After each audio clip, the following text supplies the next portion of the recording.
The desert sun beat down mercilessly on forward operating base Phoenix as Staff Sergeant Maria Santos finished checking her medical supplies for the third time that morning.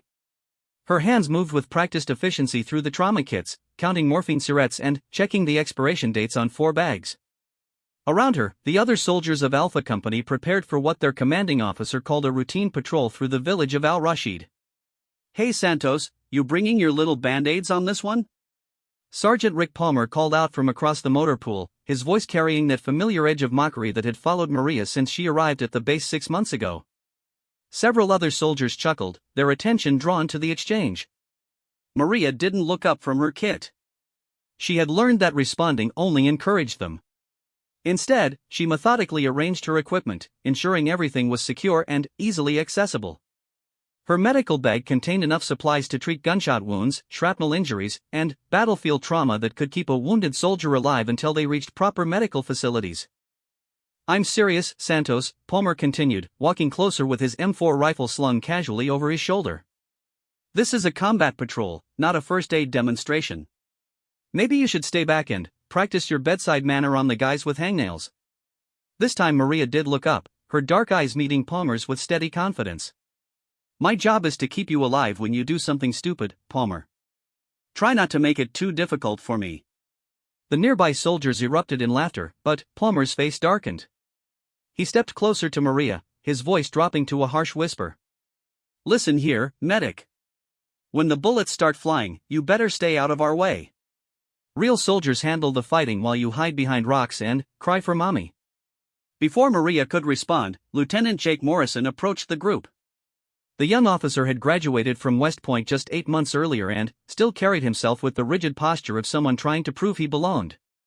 His uniform was immaculate despite the harsh desert conditions, and his equipment gleamed with careful maintenance. "What's the situation here?" Morrison asked, his voice attempting authority but betraying his nervousness about the upcoming mission. "Just making sure our medic understands her role, sir," Palmer replied with false respect. "Wouldn't want her getting confused and thinking she's infantry." Morrison nodded approvingly. "Good thinking, Palmer. Santos, you'll stay with the rear element during the patrol. Keep yourself safe so you can patch up anyone who needs it." He paused, studying her with the condescending look she had grown accustomed to. "Combat medicine is important work, but it's not the same as being a real fighter." Maria felt the familiar burn of frustration in her chest but kept her expression neutral. She had heard variations of this conversation countless times since joining the army. Despite completing the same basic training as her male counterparts, despite scoring expert marksman on the rifle range, despite demonstrating her medical skills under pressure during training exercises, she was still seen as something less than a real soldier. What they didn't know was that Maria had grown up in East Los Angeles, where survival often depended on quick thinking and quicker reflexes. Her father had been a Marine who taught her to shoot before she learned to drive. Her mother was a nurse who showed her that healing required just as much courage as fighting. Maria had joined the army not because she had no other options, but because she wanted to prove that she could excel in the most challenging environment imaginable. The convoy assembled an hour later under the blazing noon sun. 3 Humvees lined up in formation, their armor plating scarred from previous missions and their gunners checking ammunition feeds with practiced efficiency. The lead vehicle carried Lieutenant Morrison and his radio operator, while the second transported the main infantry squad led by Staff Sergeant Chen, a quiet professional with 2 combat deployments under his belt. Maria rode in the third vehicle with Palmer's team, her medical bag secured between her feet and her M4 rifle cleaned and ready despite the assumptions about her role. As they rolled through the base gates and into the dusty landscape beyond, Maria studied the terrain through her window. The intelligence briefing had described Al-Rashid as a peaceful farming village where the local population had cooperated with coalition forces. Recent reports suggested increased insurgent activity in the region, but nothing specific enough to change their mission parameters.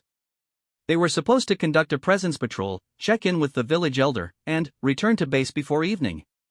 The first sign that something was wrong came from the lead vehicle's radio chatter. Morrison's voice crackled through the communications system, reporting that the village appeared unusually quiet. Normal daily activities were absent, no children playing in the streets, no vendors setting up market stalls, no elderly men sitting in the shade discussing local affairs. "Could be a religious holiday," suggested the driver of Maria's vehicle, Corporal Davis, though his tone indicated he didn't believe his own words. Palmer shifted uncomfortably in his seat, his earlier bravado replaced by the nervous energy that preceded dangerous situations. Or they all got the word to stay inside because something's about to happen. Maria checked her rifle's safety and adjusted her body armor. Her medical training had taught her to recognize warning signs that others might miss. The abandoned feel of the village, combined with the suspicious positioning of several vehicles along their route, suggested careful preparation for an event that required civilians to be safely out of the way. The convoy slowed as they approached the village center, where a small mosque stood beside a well that served as the community's gathering place. Lieutenant Morrison's voice came over the radio, ordering the vehicles to stop in a defensive formation while he attempted to make contact with local leaders. That was when Maria noticed the glint of sunlight reflecting off metal from a rooftop across the square. Her combat training kicked in automatically, and she opened her mouth to warn the others just as the first shot rang out. The bullet struck the lead Humvee's windshield, spiderwebbing the armored glass but not penetrating. Within seconds, the quiet village square erupted into chaos as hidden gunmen opened fire from multiple positions. Muzzle flashes appeared in windows and doorways as insurgents emerged from carefully prepared hiding spots. Contact! Contact!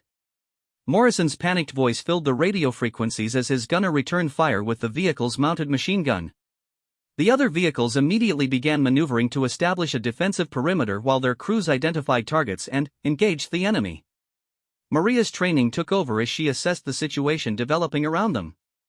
The insurgents had chosen their ambush site carefully, using the village's narrow streets and closely packed buildings to limit the convoy's movement options. Their fire was disciplined and well-coordinated, suggesting significant planning and preparation. Palmer was shouting orders to his team while simultaneously trying to spot enemy positions.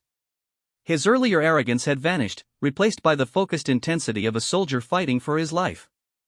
The other members of their vehicle had already dismounted and were using their Humvee as cover while engaging targets across the square. An RPG round whistled overhead and exploded against a building behind them, showering the area with debris and filling the air with dust and smoke. Maria realized that staying in the vehicle was becoming increasingly dangerous as the insurgents adjusted their fire to target the stopped convoy. She grabbed her medical bag and rifle, preparing to dismount and establish a casualty collection point where she could treat wounded soldiers. As she reached for the door handle, another burst of automatic weapons fire raked across their position, and she heard Corporal Davis cry out in pain. Blood was spreading across Davis's shoulder where a bullet had found a gap in his body armor. Maria immediately went to work, applying pressure to the wound while assessing the damage. The bullet had missed major arteries, but Davis was losing blood and would need immediate evacuation to receive proper treatment. "I can still fight," Davis insisted through gritted teeth, trying to raise his rifle with his good arm. "Not with that wound you can't," Maria replied firmly, continuing to work on stabilizing him. "You need medical attention now." Around them, the firefight continued to intensify. Palmer's voice could be heard shouting tactical instructions to his team, but Maria could detect the edge of panic beginning to creep into his commands.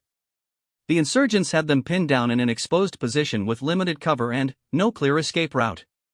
The radio crackled with increasingly desperate reports from the other vehicles. The lead Humvee had taken multiple hits and was having mechanical problems. Morrison was calling for immediate air support and medevac helicopters, but the nearest assets were at least 20 minutes away. In a firefight like this, 20 minutes might as well be 20 hours. Maria finished treating Davis's wound and helped him into a more secure position behind the engine block of their Humvee. The heavy metal would provide better protection from small arms fire than the vehicle's sides. As she worked, she could hear bullets striking their position with regular frequency, the metallic pings and ricochets creating a deadly symphony around them. That was when she heard Palmer scream. Looking across the defensive position, Maria saw him clutching his leg where blood was seeping through his uniform. A sniper's bullet had found its mark, and Palmer was down. His team members were trying to provide covering fire while also attempting to reach their wounded sergeant, but the enemy fire was too intense. Without hesitation, Maria grabbed her medical bag and began moving toward Palmer's position. The distance was only about 30 yards, but it might as well have been 30 miles given the amount of gunfire crossing that space. "Santos, stay back," one of Palmer's teammates shouted. "It's too dangerous." But Maria was already moving, using the available cover and timing her advance between bursts of enemy fire. Her father's voice echoed in her memory from countless hours spent on the shooting range. "Fear is just information, Mija. Use it to keep yourself alive, but don't let it stop you from doing what needs to be done. She reached Palmer's position and immediately began assessing his wound. The bullet had struck his thigh, missing the femoral artery but causing significant damage to the surrounding muscle tissue. Palmer's face was pale with shock and pain, his earlier mockery forgotten in the face of his injury. "How bad is it?" he asked through clenched teeth. "You'll live," Maria replied, working quickly to stop the bleeding and stabilize the wound. "But you're done fighting for today." As she treated Palmer, Maria could hear Lieutenant Morrison's increasingly frantic radio calls. The situation was deteriorating rapidly, and their defensive position was becoming untenable. The insurgents were using the village's layout to their advantage, moving through connected buildings and maintaining constant pressure on the pinned-down soldiers. The sound of breaking glass drew Maria's attention to a building directly behind their position. Through a window, she could see movement that didn't belong to any of their team members. The insurgents were trying to flank their defensive line, using the chaos of the firefight to move into position for a devastating attack from behind. Maria realized that within minutes, their entire defensive position would be compromised. The wounded soldiers she had treated would be sitting ducks, and the rest of the team would be caught in a crossfire with no escape route. She finished securing Palmer's bandage and checked her rifle to ensure it was ready to fire. Around her, the battle continued to rage with increasing intensity, but Maria felt a strange sense of calm settling over her. This was the moment that would define not just her military career, but her understanding of who she truly was as a soldier. The insurgents in the building had almost reached the position where they could engage Palmer and Davis from behind. Maria could see at least 3 figures moving through the structure, their AK-47 rifles clearly visible as they prepared to open fire on the wounded soldiers. Everything her critics had said about her flashed through Maria's mind. The comments about medics not being real fighters, the assumptions about her capabilities, the suggestions that she should leave the fighting to others.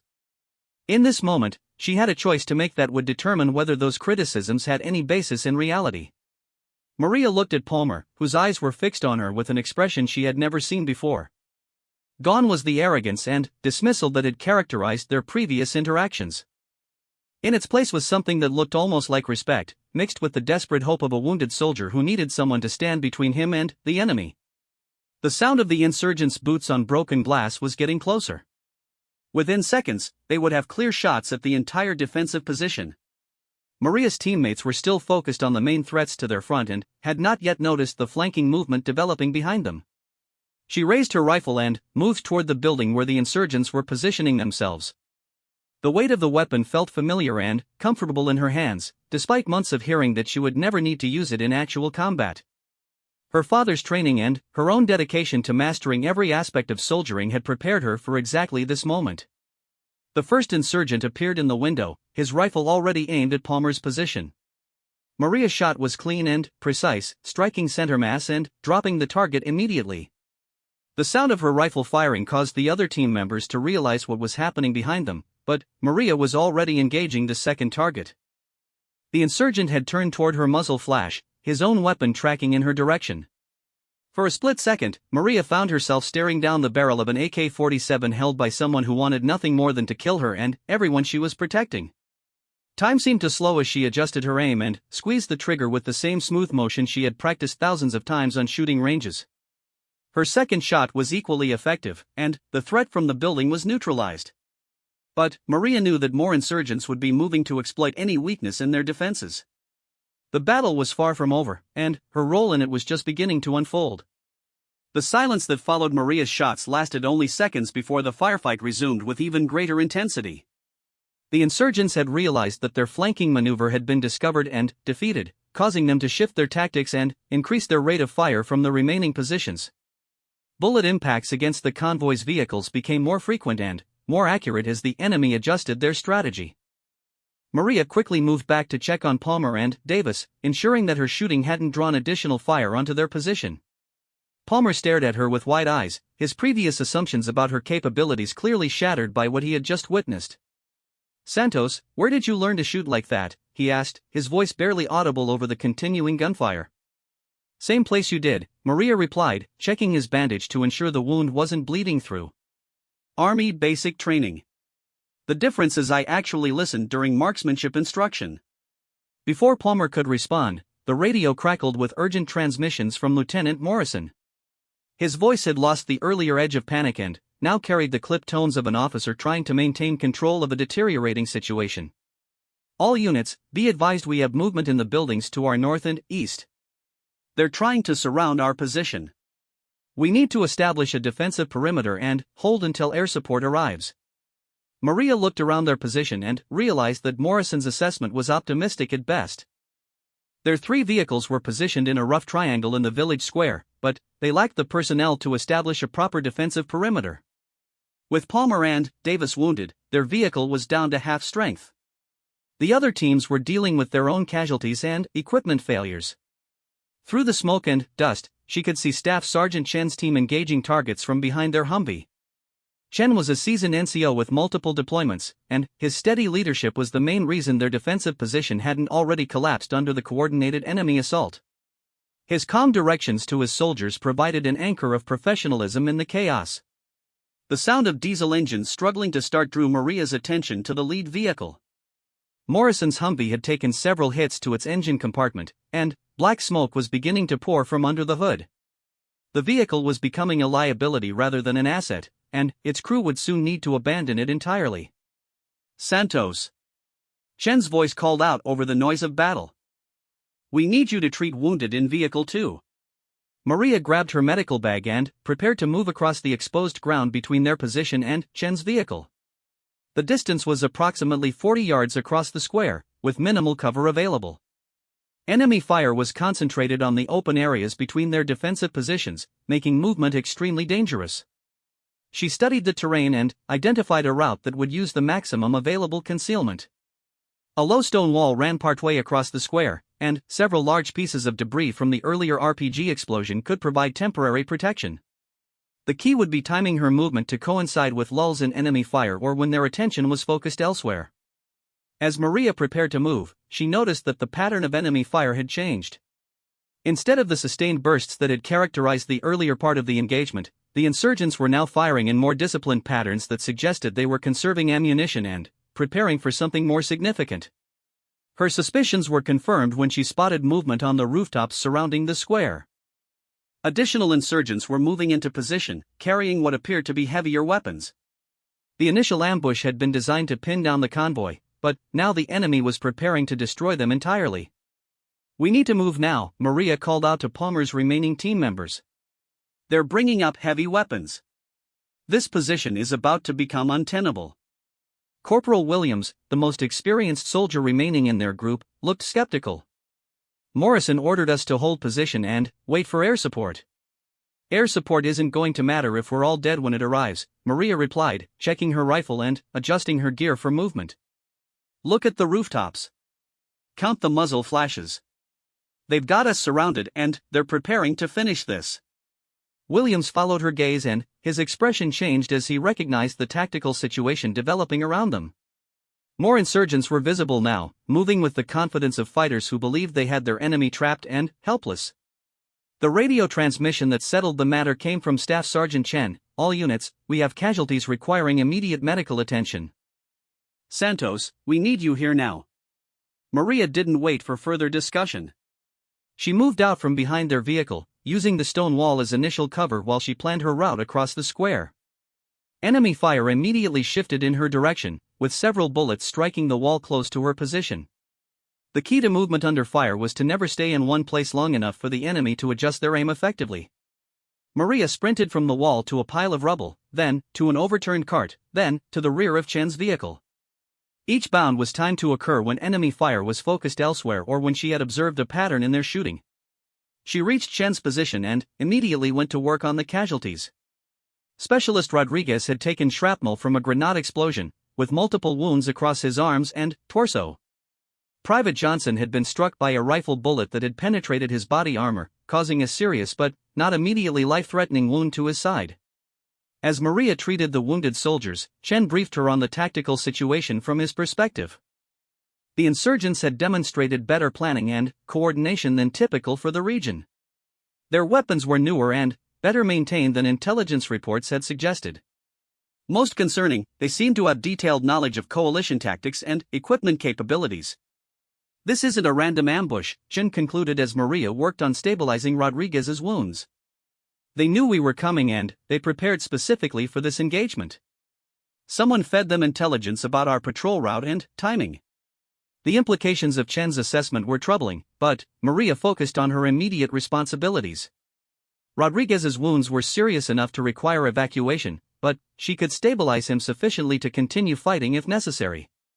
Johnson's injury was more straightforward, painful and bleeding, but not immediately dangerous if properly treated.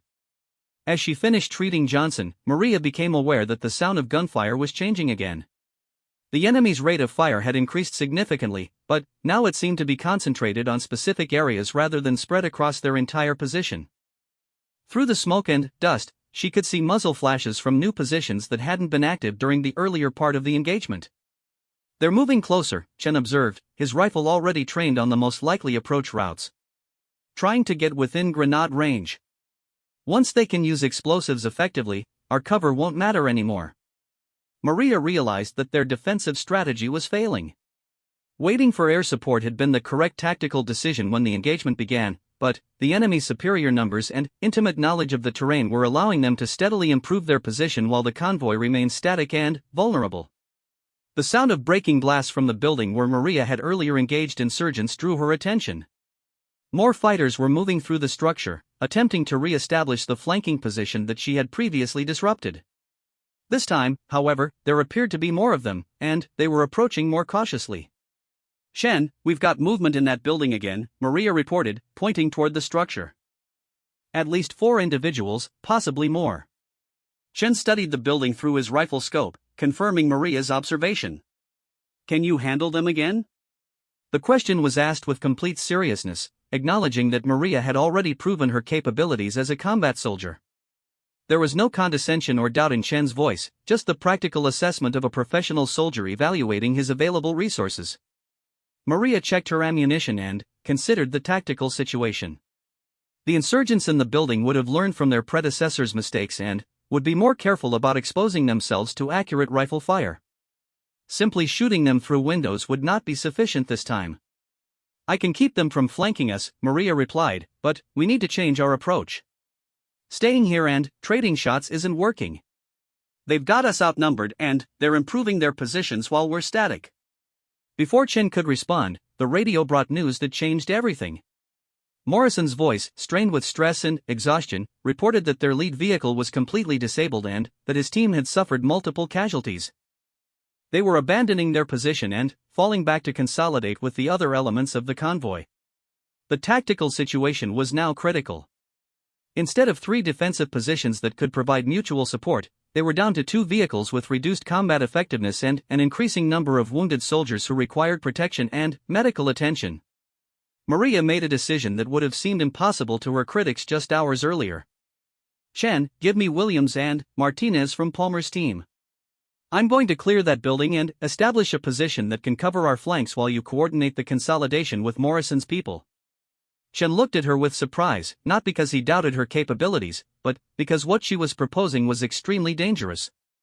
Clearing a building occupied by enemy fighters was one of the most hazardous tasks in infantry combat, requiring precise coordination and aggressive execution. "Santos, that's not a medical mission," Chen said carefully. "That's straight infantry work. Are you sure about this?" "Right now, the best way for me to keep our wounded alive is to eliminate the threats that are about to overrun our position," Maria replied. "I didn't spend 4 years in combat training just to hide behind rocks and wait for someone else to save us." The conviction in her voice was absolute. Maria had reached the point where her identity as a soldier had fully merged with her identity as a medic. She understood that her primary responsibility was to preserve life, and, in this situation, that meant taking aggressive action against the enemy forces threatening her patients and teammates. Chen nodded and called for Williams and Martinez to join Maria's improvised assault team. Both soldiers responded immediately, their earlier doubts about the medic's combat capabilities forgotten in the face of their current desperate circumstances. As they prepared for the building assault, Maria took a moment to check on Palmer and Davis. Both wounded soldiers were stable but required continued medical attention. Palmer looked up at her as she adjusted his bandage, his expression reflecting a complete transformation in his understanding of who Maria Santos really was. "Bring them hell, Santos," Palmer said quietly. "Show these guys what a real soldier looks like." Maria shouldered her rifle and led Williams and Martinez toward the building where insurgents were preparing to launch their flanking attack. Behind them, Chen coordinated the defensive consolidation while Morrison's wounded team members moved toward their position. Air support was still several minutes away, and those minutes would determine whether any of them survived to see the helicopters arrive. The building clearing operation would be the ultimate test of everything Maria had learned about combat and everything she believed about herself as a soldier. In a few minutes, she would either validate her claim to be a complete warrior or she would become another casualty in a war that had already claimed too many lives. As they approached the building, Maria's mind was completely focused on the tactical problem ahead. Room clearing required speed, precision, and absolute confidence in your teammates. There was no margin for error and no time for second guessing. Success depended on training, determination, and the willingness to do whatever was necessary to accomplish the mission.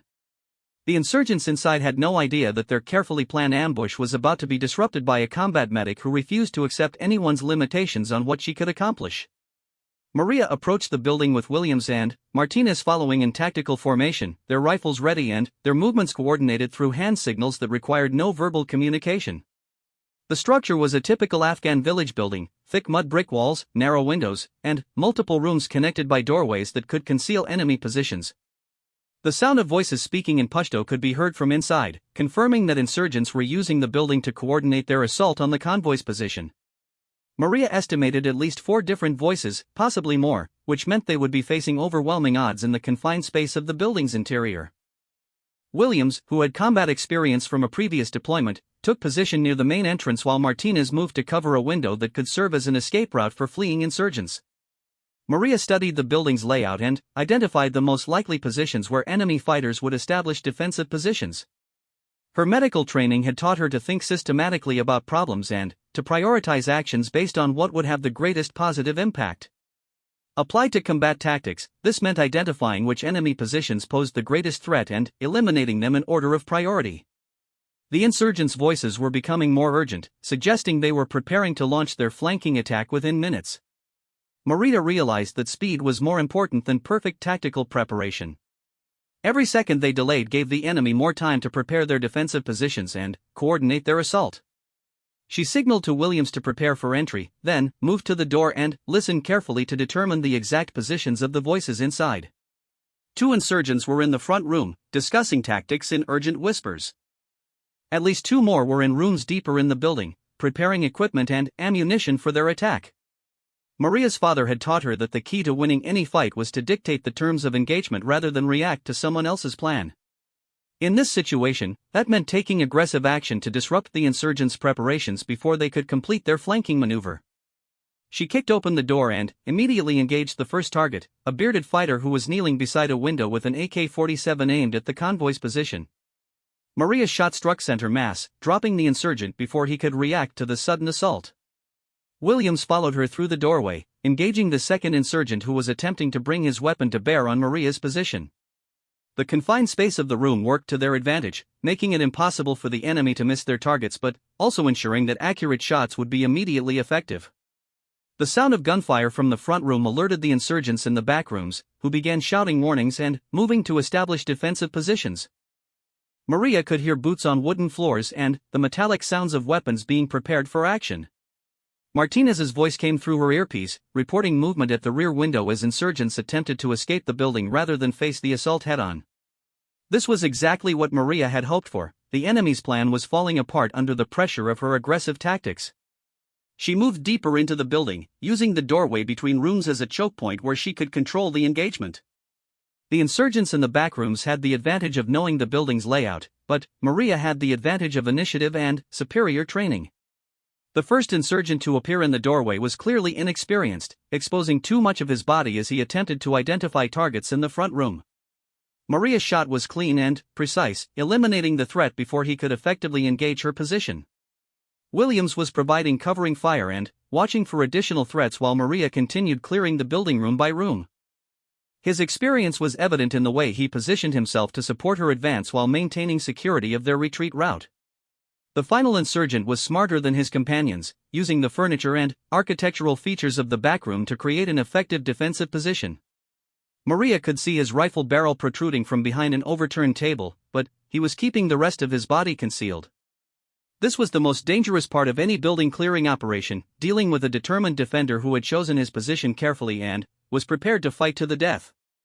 Maria knew that a frontal assault would likely result in casualties, but the tactical situation didn't allow for a prolonged standoff. She used a fragmentation grenade to force the insurgent out of his defensive position, then engaged him as he attempted to relocate to better cover. The explosion in the confined space was deafening, but it achieved its intended effect of disrupting the enemy's defensive arrangements. Within minutes, the building was clear and the insurgents' flanking attack had been completely neutralized. Maria and her team had eliminated 5 enemy fighters without suffering any casualties, effectively removing a major threat to the convoy's defensive position. As they prepared to leave the building, Williams looked at Maria with obvious respect. "Santos, where the hell did you learn to clear buildings like that?" "That was textbook room clearing, better than most infantry I've worked with." "Same place everyone learns," Maria replied, checking her ammunition and preparing to return to their defensive position. "Combat training. The only difference is some people pay attention to all the training, not just the parts that match their preconceptions about their job." The tactical situation back at the convoy had improved significantly with the elimination of the flanking threat. Chen had successfully consolidated Morrison's wounded team with their position, creating a stronger defensive formation. The insurgents' rate of fire had decreased as they realized their carefully planned assault had been disrupted. Maria immediately went back to work treating casualties, checking on Palmer and Davis while also providing medical attention to the wounded soldiers from Morrison's team. Her combat actions hadn't changed her primary responsibility as a medic, but they had ensured that she would have patients left alive to treat. Lieutenant Morrison approached her position as she worked on treating a soldier with shrapnel wounds from a grenade explosion. The young officer's uniform was torn and dirty, and his earlier confidence had been replaced by the humbled expression of someone who had learned important lessons about leadership under fire. "Santos," Morrison said quietly, "I owe you an apology. I made some assumptions about your capabilities that were completely wrong." Maria continued working on her patient while she responded. "Sir, respectfully, your assumptions weren't about my capabilities. They were about what you thought a medic should be. I'm a soldier first, and my job is to accomplish whatever mission keeps my unit alive and operational." Before Morrison could respond, the distinctive sound of helicopter rotors could be heard in the distance. Air support was finally arriving, along with medical evacuation helicopters that would transport the most seriously wounded soldiers to proper medical facilities. The Apache attack helicopters arrived first, their 30mm cannons and Hellfire missiles quickly identifying and engaging the remaining insurgent positions. The enemy's coordinated assault fell apart under the overwhelming firepower of the aircraft, with surviving fighters fleeing into the surrounding countryside. Within 20 minutes, the village square had been secured and medevac helicopters were landing to evacuate casualties. Maria worked efficiently to prepare her patients for transport, ensuring that each wounded soldier was properly stabilized and that their medical records accurately documented their injuries and treatment. As the helicopters lifted off with their wounded cargo, Maria finally had a moment to assess what had happened during the engagement. She had treated 7 casualties, eliminated multiple enemy threats, led a successful building clearing operation, and maintained the convoy's defensive integrity throughout a coordinated enemy assault.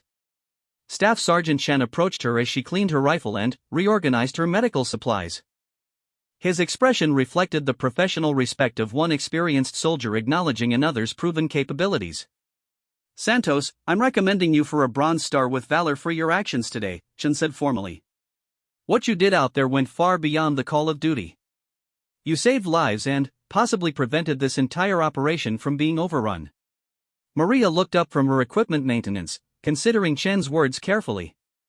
Recognition was important, but it wasn't what had motivated her actions during the firefight. "I appreciate that, Staff Sergeant," she replied, "but I was just doing my job." "All of it. The medical treatment, the tactical actions, the leadership when it was needed. That's what being a soldier means."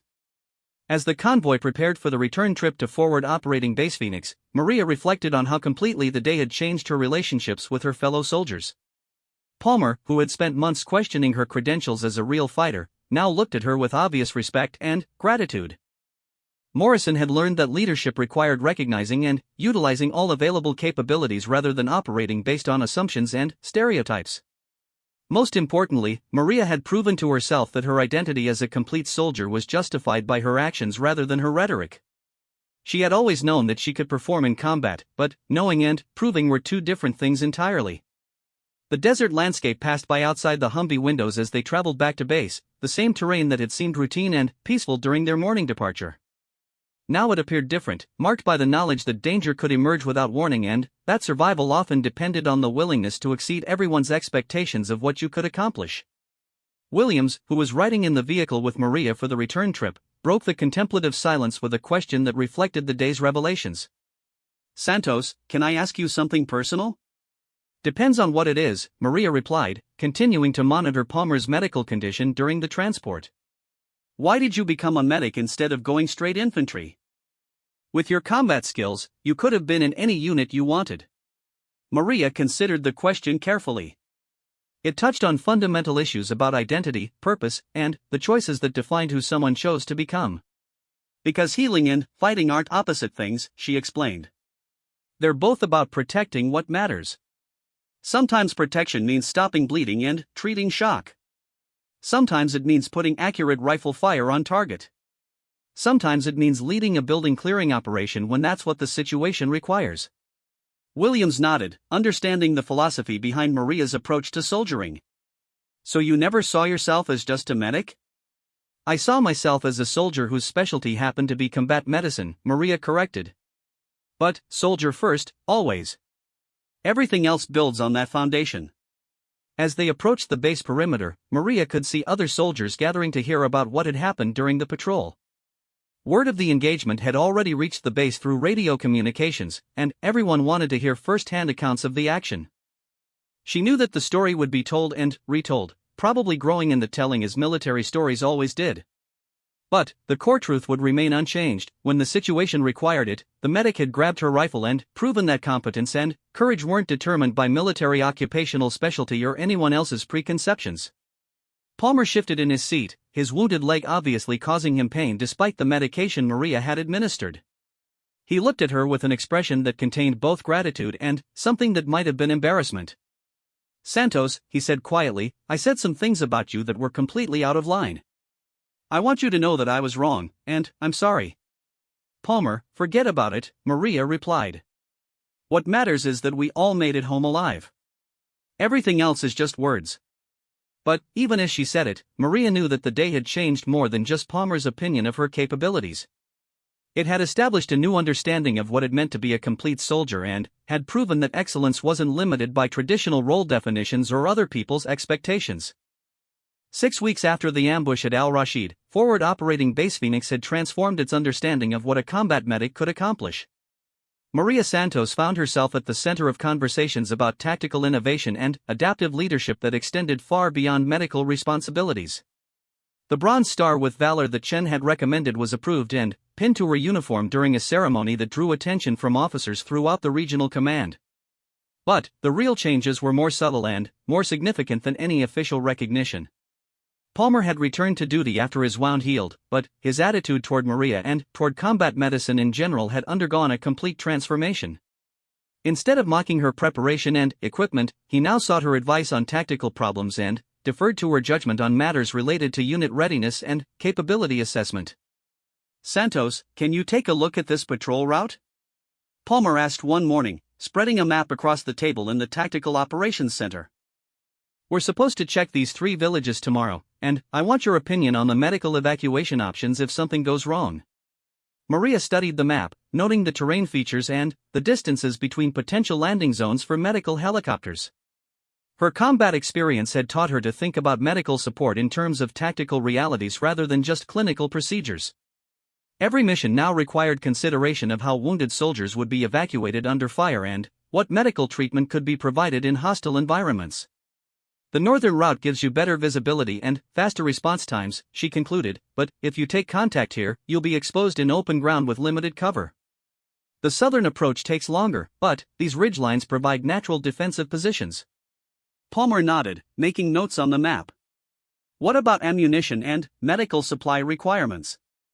The question reflected how completely the relationship between combat and medical planning had evolved.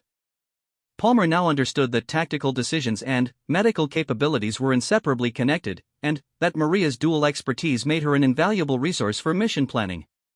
Lieutenant Morrison, who had also learned important lessons during the ambush, approached their planning session with his own questions about integrating medical considerations into tactical operations.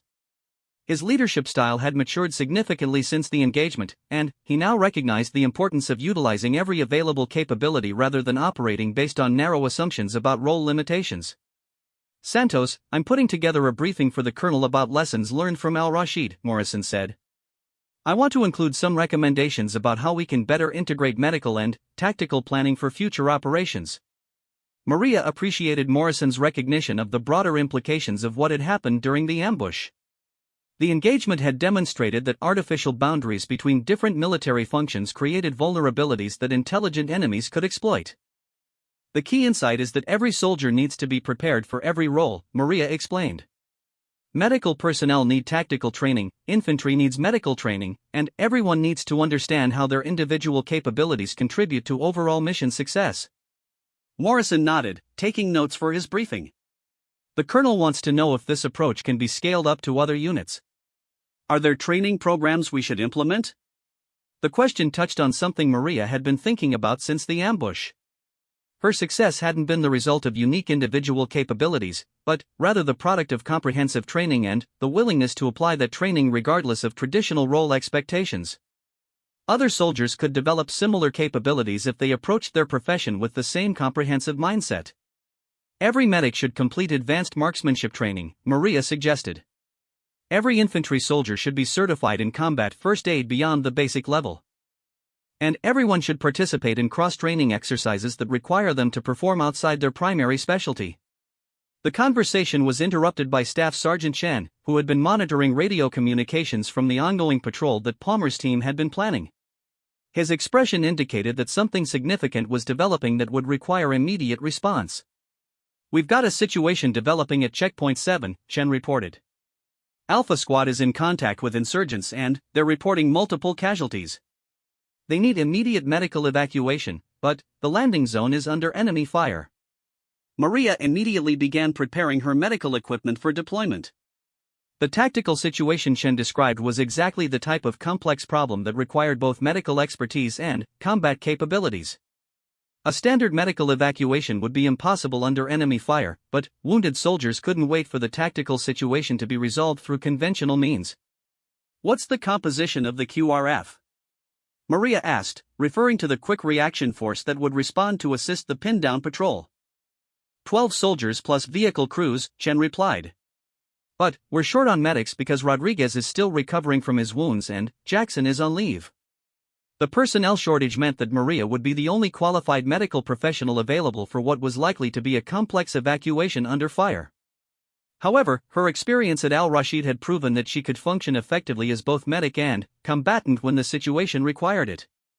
"I'll go with the QRF," Maria decided. "If the landing zone is under fire, we'll need to clear it before the medevac birds can get in safely." Morrison looked concerned about the risk involved in Maria's proposed mission. The Checkpoint 7 area had been the site of increased insurgent activity over the previous weeks, and intelligence reports suggested that enemy forces were using increasingly sophisticated tactics and equipment. "Santos, that's going to be a straight combat operation," Morrison warned. "The medical evacuation part comes after we've dealt with whatever's got Alpha Squad pinned down." "Sir, with respect, that's exactly why you need me there," Maria replied, checking her rifle and adjusting her body armor. "When soldiers are wounded in combat, the medic can't wait for someone else to make the battlefield safe. Sometimes we have to make it safe ourselves." The conviction in her voice reflected the confidence that had developed through proven performance under the most demanding conditions. Maria no longer saw any contradiction between her medical responsibilities and her combat capabilities. Instead, she understood them as complementary aspects of a single mission, keeping soldiers alive and operational in hostile environments. 20 minutes later, the QRF convoy was rolling toward Checkpoint 7 with Maria positioned in the lead vehicle alongside the team leader, Sergeant First Class Thompson. Thompson was an experienced NCO who had worked with Maria on several previous operations and understood her unique combination of medical and tactical capabilities. "Intel suggests we're looking at squad-sized enemy force with automatic weapons and possibly RPGs, Thompson briefed Maria as they traveled. Alpha Squad has 3 confirmed wounded and they're running low on ammunition. The medevac birds are standing by, but they can't approach until we secure the landing zone. Maria studied the terrain map, identifying the most likely enemy positions and the best approach routes for both the rescue operation and the subsequent medical evacuation. The checkpoint was located at a road intersection that provided good visibility in all directions, but also limited cover for defensive operations. "What's the status of Alpha Squad's medic?" Maria asked. "Corporal Myers took shrapnel early in the engagement," Thompson replied. "He's treating wounded, but he's also wounded himself. They need someone who can function as both medic and rifleman." The radio crackled with an update from Alpha Squad's position. Their situation was deteriorating as enemy fire intensified and ammunition ran low. One of their wounded soldiers was in critical condition and required immediate evacuation to survive. Maria felt the familiar calm focus that preceded combat operations. Her medical training had taught her to prioritize actions based on what would save the most lives, and her tactical training had shown her how to create the conditions necessary for medical treatment to be effective. As they approached Checkpoint 7, the sound of gunfire became clearly audible over the noise of their vehicle engines. Muzzle flashes were visible from multiple positions around the intersection, confirming that Alpha Squad was facing a coordinated enemy assault from several directions. Thompson's voice came over the radio as he coordinated the QRF's approach. "All units, we're going to establish a base of fire from the ridgeline and, then, Santos will move forward to treat casualties while we suppress enemy positions." Maria checked her medical bag one final time, ensuring that all her trauma treatment supplies were organized for rapid access. The wounded soldiers at Checkpoint 7 couldn't wait for perfect tactical conditions, and every minute of delay increased the risk that treatable injuries would become fatal. The QRF vehicles took positions on high ground overlooking the checkpoint, their machine guns and automatic weapons immediately engaging the insurgent positions that had Alpha Squad pinned down. The volume of supporting fire gave the wounded soldiers their first tactical advantage since the engagement had begun. Maria moved forward toward Alpha Squad's position, using the available cover while carrying both her medical bag and her rifle. The distance to the checkpoint was approximately 200 meters across broken ground that offered minimal concealment from enemy observation. Halfway to the objective, she encountered Corporal Myers, Alpha Squad's medic, who was moving between wounded soldiers while blood seeped through a bandage on his own arm. Myers' face showed the strain of trying to treat multiple casualties while under fire and dealing with his own injury. "Santos, thank God you're here," Myers said with obvious relief. "I've got 3 wounded who need immediate attention, plus I can't use my left arm effectively." Maria quickly assessed the tactical and medical situation around the checkpoint. The 3 wounded soldiers were positioned behind a concrete barrier that provided protection from enemy small arms fire but limited her access for medical treatment. Enemy positions were close enough that movement between casualties would expose her to accurate rifle fire. "Myers, can you still fight?" Maria asked, checking the corporal's wound to ensure it wasn't more serious than it appeared. "Roger that," Myers replied. "The arm works enough to operate a rifle, just not for complex medical procedures." Maria made a rapid tactical decision that combined medical priorities with combat requirements. "I'll take the most critical casualty first. You provide covering fire while I work, then we'll move to the next patient." The most seriously wounded soldier was Private Collins, who had taken a bullet through his abdomen and was showing signs of shock from blood loss. This type of injury required immediate surgical intervention that was beyond field treatment capabilities, but Maria could stabilize him sufficiently for evacuation if she could work without interruption. As she began treating Collins, enemy fire increased significantly. The insurgents had identified her medical bag and recognized that disrupting casualty treatment was a priority target. Bullets struck the concrete barrier close to her position while she worked to stop Collins' bleeding and establish intravenous access for fluid replacement. Myers was providing covering fire with his good arm, but the enemy positions were well concealed and difficult to suppress effectively. Maria realized that she would need to eliminate the closest threats before she could complete her medical treatment safely. "Myers, take over here," she instructed, handing him the 4 bag. "Keep pressure on this wound and maintain his fluid levels. I'll be back in 5 minutes." Before Myers could object, Maria had grabbed her rifle and was moving toward the enemy position that posed the greatest threat to her medical treatment area. Her approach was methodical and professional, using the available cover to close distance while identifying specific targets. The insurgent position consisted of 3 fighters using an abandoned building to fire on the checkpoint from an elevated position. Maria's flanking approach allowed her to engage them from an unexpected angle, neutralizing the threat within minutes and eliminating the most dangerous source of enemy fire. When she returned to continue treating Collins, Myers stared at her with amazement. "Santos, you just cleared an enemy position by yourself while I held in 4 bag. That's not normal medic behavior." "No," Maria agreed, resuming her medical treatment, "it's normal soldier behavior. The situation required someone to eliminate that threat so medical treatment could continue effectively." Collins was stabilized and ready for evacuation within 15 minutes. Maria moved to the second casualty, Specialist Wong, who had suffered shrapnel wounds to both legs that were painful but not immediately life-threatening. Wong's injuries could be treated more quickly, allowing Maria to focus most of her attention on the third wounded soldier. Private First Class Johnson had been struck by rifle fire that had fractured his shoulder and caused significant nerve damage. The injury was serious enough to require specialized treatment, but Johnson was stable and alert. Most importantly, he could still operate a weapon with his uninjured arm. As Maria finished treating the wounded soldiers, the sound of helicopter rotors announced the arrival of the medical evacuation aircraft. The QRF suppressive fire had been effective enough to allow the helicopters to approach the landing zone safely. Within an hour, all 3 wounded soldiers were on their way to proper medical facilities where surgeons could provide the specialized treatment their injuries required. Alpha Squad had been reinforced and resupplied, and the enemy force had been scattered by the aggressive response of the QRF. During the return trip to Forward Operating Base Phoenix, Sergeant First Class Thompson rode in the same vehicle as Maria, discussing the operation and its implications for future missions involving medical evacuation under fire. "Santos, what you did out there is going to change how we approach casualty evacuation," Thompson observed. "Having a medic who can fight effectively doubles our tactical options." Maria considered Thompson's assessment while cleaning her rifle and reorganizing her medical supplies. The day's events had confirmed her understanding that modern combat required soldiers who could perform multiple roles depending on what the situation demanded. "The key is that every soldier needs to be prepared for every mission," Maria replied.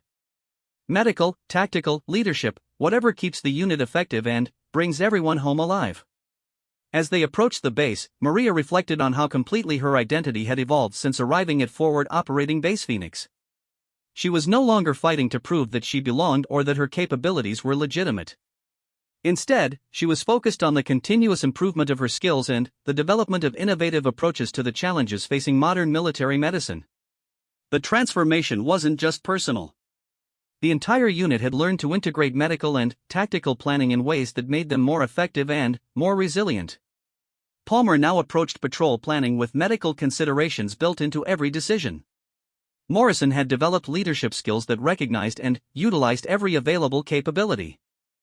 Chen continued to mentor younger soldiers in the comprehensive approach to military professionalism that Maria had demonstrated. Most significantly, the artificial boundaries between different military specialties had been replaced by a more flexible understanding of what it meant to be a complete soldier. Medical personnel trained for combat, infantry soldiers developed advanced first aid capabilities, and everyone understood that mission success required the willingness to perform whatever role the situation demanded. As Maria entered her living quarters and began writing her after-action report, she realized that the story that had begun with mockery and assumptions had evolved into something much more significant. She had not only proven that medics could fight, but had demonstrated that the future of military medicine required practitioners who could excel in any environment and meet any challenge.